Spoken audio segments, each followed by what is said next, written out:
And so if we want to know one thing about America, it's that if you work hard and you put in the hours to get to the top of the ladder, eventually you're going to get paid off and you're going to make it. And you're going to get paid off in the form of income. And you're going to have a big house and have lots of money. You're going to be able to spend that on expensive cars and stuff. And the government isn't going to, tax you to the bone in order to redistribute that wealth, because the winners win, the losers lose, but it's all meritocratic and it's all based on the work that you put in to do that stuff, and you're paid for what you do for society, because we know that businesses provide jobs, and so we're not going to stifle business by overtaxing the successful. And so this is the promise of America. But it's interesting because we had a kind of a controlled experiment that's in some ways still ongoing, but a couple months ago, when the only people that were able to go to work were essential workers. And so essential workers being the people that are most essential for a functioning economy. And since we live in a meritocracy where the wealthy, provide the jobs for the other people, the people that must be the most essential are the ones that are rewarded for their essential services the most. This is what we would expect. And then the people who are barely compensated at all really aren't providing much to society by flipping burgers or whatever it is, and so they are not really essential. They need to work hard in order to give more back to society so they can get rewarded for what they've given by being so successful.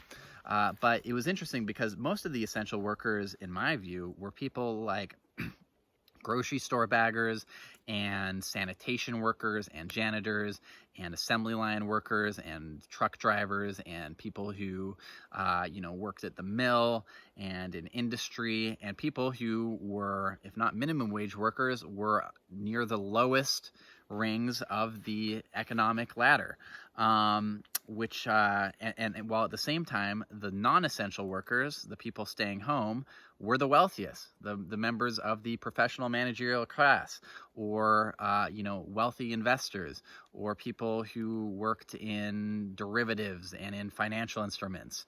And it turns out that you can actually live your life without derivatives and financial instruments, manipulating stocks in order to make millions of dollars for those people, and society doesn't crumble around you. But if you don't have people delivering food to people, then you can't have a society.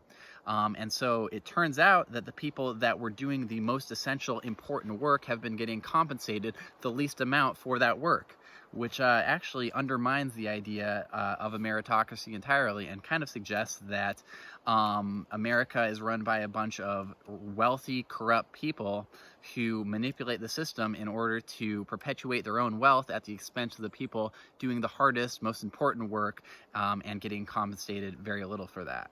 And so I think that's an important thing to keep in consideration. And it's especially important when we consider, a lot of people think that America is wealthy. We are still the wealthiest country in the world. It's very unequally distributed, as I just talked about. But we're the wealthiest country in the world because of the work that we put in, and because of our values, and because of all these different reasons. And these other countries just haven't developed because of their culture. Well, what I would argue is that there are people in Southeast Asia and in South America and all throughout the world working even longer hours than the essential workers here, and they're getting paid literally pennies an hour. They're getting paid a few dollars a day to assemble shoes for Nike, and then those come back to the US. And the people that get rich are the CEOs of Nike, who we just discussed aren't even essential workers. But those people over there have been working this entire time and are assembling the products which makes our way of life possible, and have been compensated even less for that.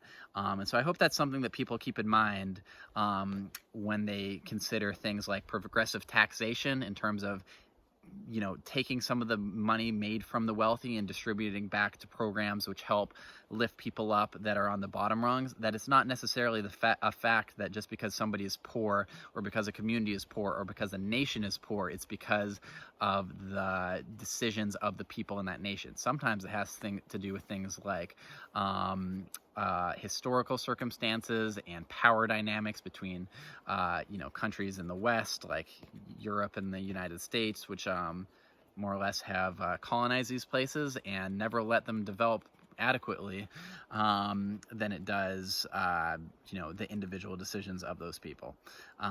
So yeah.